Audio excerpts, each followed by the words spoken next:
Hello folks, Red Labor here. I hope you're having a great day.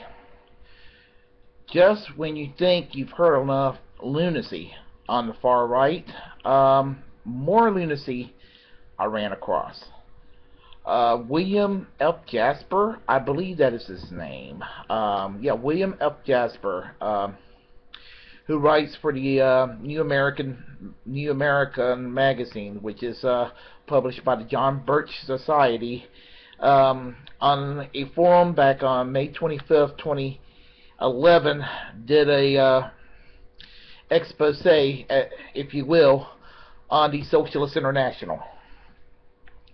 Now, this is an obscure concept by American standards, and I will be the first to admit that. The Socialist International is an international organization of democratic socialists, social democratic, and labor parties from around the world that's formed into the Socialist International, which was founded in 1889, faltered before World War II, reconstituted itself in 1951 through the Frankfurt Declaration. And William Jasper had it wrong about the Socialist International. In his expose, he claims that the Socialist International is an organization of communist parties around the world trying to drive the entire planet Earth under the cloak of international communism. For starters, communism really?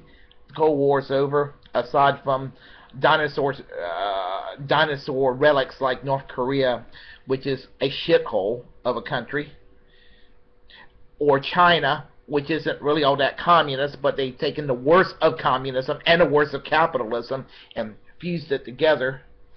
Oh yeah, I know 90 miles south of Florida there is Cuba, but the immoral embargo that's being imposed on Cuba is actually prolonging that regime. Fidel Castro is a piece of shit, but you know, it's immoral that we impose an embargo on Cuba. And then you got a state that's not fully communist yet and might not even ever be, and hopefully not, and that's Venezuela under Hugo Chavez. And there is an opposition movement, strong opposition movement against him over there. I don't support every movement against Hugo Chavez, but I do support some of them, the left-wing factions who are opposed to Hugo Chavez. And I do oppose officially the state of Cuba for their communism. I oppose China for what they call communism, and I oppose North Korea. And folks, I am a democratic socialist, fist and rose and all. Now, I'm going to show you something here. I wear this occasionally. This is a fist and rose. Let me, right there. See it? Yeah. Now, DSA, Democratic Socialists of America, is the only affiliate to the Socialist International today. For roughly from 1972 to a few years ago, Social Democrats USA was a member, and the Socialist Party USA, that came out of the three-way split of the Socialist Party of America that resulted in DSA and SEDUSA. The Socialist Party USA never joined the Socialist International, although there were people in the SPUSA, like myself, that were in favor of the SPUSA joining the Socialist International. But the point is that the Socialist International is not a militant, radical left organization. It's quite moderate when you think about it. The Socialist International, all the parties in there are affiliated with the center left. They're not communists.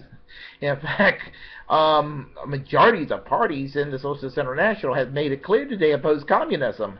And in the Frankfurt Declarations, if you check the Frankfurt Declarations of the Socialist International, you can find out that it is opposed to capitalism as well as communism. So I would check socialistinternational.org to get your true answer about the Socialist International. I wouldn't exactly rely on the John Birch Society, which which, in some ways you could say they're the predecessor to this insane Tea Party movement. These are conspiracy kooks, folks. The John Birch Society, I mean, these people actually mourned the death of Senator Joseph McCarthy. They mourned his death. They thought that the U.S. Supreme Court abolishing the Smith Act of 1940 during the Warren Court years was a terrible mistake. And the Smith Act was a predecessor to the Patriot Act that exists today, which I believe the John Birch Society is correct on the Patriot Act. I think they are actually opposed to the Patriot Act. So if they are, a stop clock and give them the right time twice a day. But here's the thing, folks. The Socialist International is the furthest thing from communism. If they were in any way a communist group, I would not have anything to do with them. And I believe that the Socialist International is, I would say, is humankind's last best hope in this world. But here's the thing, folks. The Socialist International is not the only organization of political parties from around the world. There are other movements out there. And I'm not talking about the fringe left. I'm talking about mainstream political movements. The International Democrat Union is a worldwide organization of conservative, Christian Democratic, and Tory parties from around the world. Center-right formations. British Conservative Party, the Australian Liberal Party, which is ironically a center-right party, the Christian Democratic Union in Germany, the Conservative Party of Canada, and yes, folks, the U.S. Republican Party, the grand old party. They are also a member of the International Democrat Union. And then there's the Liberal International, which is a centrist, politically bland organization. And most of those political parties are kind of like what the Democrats are here. Groups like the Liberal Democrat Party of Great Britain, and most of the center parties around the world belong to the Liberal International. The Australian Liberal Party, the Canadian Liberal Party, you name it. Any political party which is centrist. I believe there's a small party called Democrat 66 in Holland that belongs to the LI, but I'm not sure. But the point I'm trying to make is that that the Liberal International is an organization that's between standard center-right conservatism and center-left social democracy. And the Democratic Party has fraternal ties, I believe, with the Liberal International.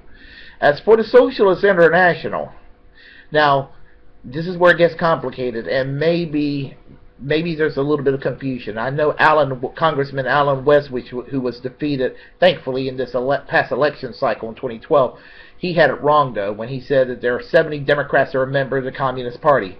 Bullshit. There's no Democrat that's a member of the Communist Party in the U.S. House or U.S. Senate. For starters, there's nobody that's a member of any socialist organization except for maybe 3 members of Congress. John Conyers is a member of Democratic Socialists of America, so is Major Owens, and Congresswoman Barbara Lee of San Francisco is a member of the Committees of Correspondence. None of the 3 are communists.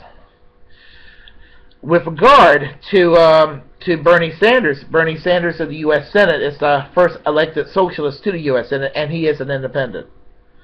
Now, their connection to the so-called radical left is that all of these people were and are involved with the Congressional Progressive Caucus, but there is a lot of non-socialist center-left people, on the liberal side of the equation. There are with the Congressional Progressive Caucus too, and the Congressional Progressive Caucus is not all that far left, but they are probably the furthest left entity in the U.S. Congress, and the only people I would respect in the U.S. Congress. The fact that Alan West has a problem with the Congressional Progressive Caucus, that's his hang-up. But then again, Congressman Alan West I'm glad he's now former Congressman Alan West, and I would love to see Michelle Bachmann of Minnesota defeated too in the next election cycle. And folks, just to let you know, I'm not being partisan against the Republicans. I would actually favor seeing the defeat of U.S. Senator Max Baucus of Montana defeated. And then the reason I do is because he had single-payer activists on the radical and semi-radical left arrested during the healthcare debate. So, all you Tea Partiers, you think that that the Democrats are the friends of the single-payer healthcare movement? Guess again, they're more on your side than they are on people like my side, when it really comes down to it at the end of the day. The only difference between Max Baucus and the Tea Party is he might not hate Muslims, and he may not hate gay people, and he may be pro-choice on abortion. But that's about it. Other than that, he's just another corporate piece of shit, just like most of the big leaders in the Tea Party. It's all part of that buddy system over there. But getting back to the John Birch Society, anybody who takes the John Birch Society seriously needs to have their head examined. Do you know what past people were affiliated with the John Birch Society? George Lincoln Rockwell of the American Nazi Party, William Luther Pierce of the National Alliance that wrote the Turner Diaries. These are the kind of people that are with, they have orbited around themselves with the John Birch Society. Tom Metzger from the Aryan warrior Aryan resistance. I mean, these kooks. The John Birch Society has a lot of racist and anti-Semitic people who are obsessed with Illuminatis and all into conspiracy theories, and they train some people's minds really well, like Glenn Beck and people like that. So, why the hell would any rational thinking person take the John Birch Society seriously? Think about that, folks. Please comment away. Good, bad, indifferent. We'll start a dialogue. Take care. Bye-bye.